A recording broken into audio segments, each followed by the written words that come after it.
کسی نے سلطان محمود غزنوی سے یہ بات کہی، اللہ اکبر، کہ آپ کا نالائق بھتیجا میرے گھر میں گھس آتا ہے۔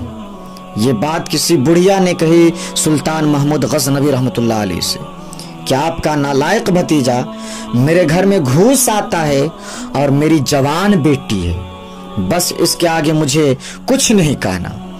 تو حضرت نے فرمایا کہ جب وہ بدبخت دوبارہ تمہارے گھر میں آئے نا تو مجھے فوری اطلاع کر دینا، اور اپنا خصوصی کارڈ دیا کہ اس کے ساتھ تو آئے گی، تجھے کوئی میرے تک پہنچنے میں رکاوٹ نہیں بنے گا، تو پھر میں انصاف کے تقاضے پورے کروں گا۔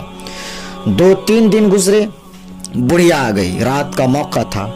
سلطان اٹھا، تلوار کے ساتھ چل پڑا، بڑھیا کے گھر میں داخل ہوا۔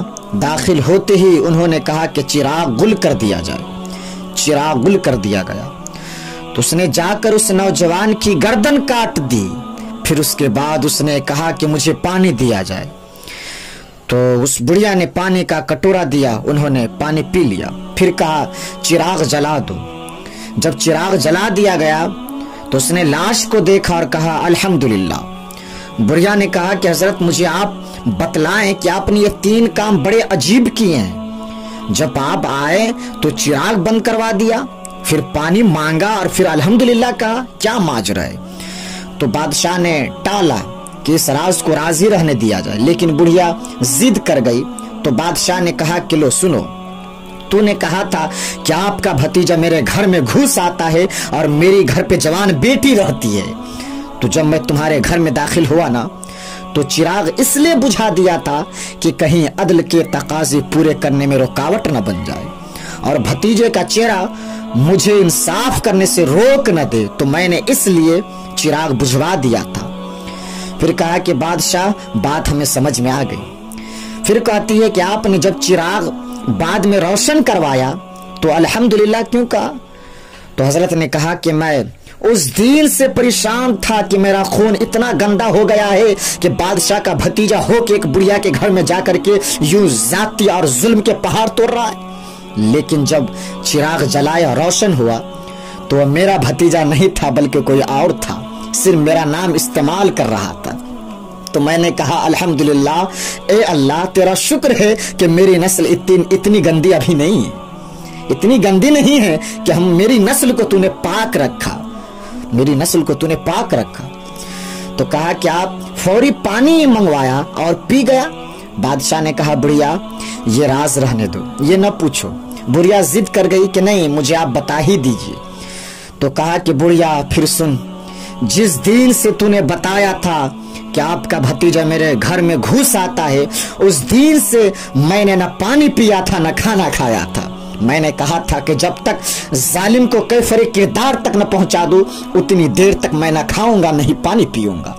اب ظلم کا انجام تو نے دیکھ لیا ہے، اب اپنا حق تو بنتا ہے نا کہ 2 گھٹ پانی کے بھی پی لوں۔ تو آج نام بھی انہی کا ہے، انہی نفوس قدسیہ کا نام روشن ہے، آج ذکر بھی تو انہی کا ہے، لیکن جنہوں نے عدل و انصاف کے پہیے ادھیڑ کے رکھ دیے ہیں، غلط حرف کی طرف مٹا کر کے رکھ دیے گئے، وہ ان کے قبروں کے نشان بھی باقی نہیں ہے صاحب، ہے نہیں۔ دنیا کے اوپر بہت لوگ تھے، ذرا سا پہلے آپ دیکھیں ایران کے شہنشاہ، ایران کے بادشاہ کو دیکھ لیں کہ ان کے مرنے کے بعد ان کی قبر کے لیے جگہ بھی نہیں مل رہی تھی۔ تو جن لوگوں نے عدل کیا ہے، جن لوگوں نے انصاف کیا ہے، تو زمانے کے اوپر انہی نفوس قدسیہ کا نام رہتا ہے۔ اور کسی ملک میں کسی جگہ پہ عدل و انصاف سے ہی ملک اور وطن قائم رہتا ہے۔ الملک یدوم بالکفر ولا یدوم بالظلم، کہ ملک تو کفر سے قائم رہ سکتے ہیں لیکن ظلم سے قائم نہیں رہ سکتا۔ اس لیے حکمرانوں سے اس کے اندر یہ عدل و انصاف کے تقاضے ہونے چاہیے، اور ملک کو جب چلائے گا تب اس کے اندر یہ روانگی آئے گی، ورنہ تو ملک اسی طرح کیا کہتا ہے تہوپالا ہو کر رہ جائے گا۔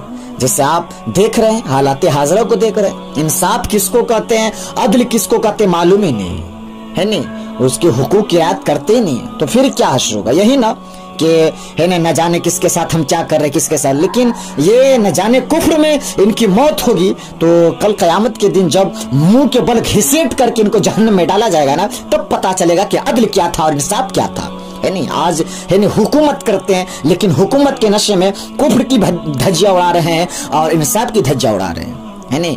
تو حکمرانوں کو چاہیے کہ آپ عدل و انصاف قائم کریں۔ اگر آپ عدل و انصاف قائم کریں گے تو پھر ملک میں دیکھیں وہ بہار اور وہ کیا کہتے ہیں ہے نا چمتکار ہوگی، جس کی وجہ سے پورا ملک ہے نا امن و امان ہو جائے گا، ہے نہیں۔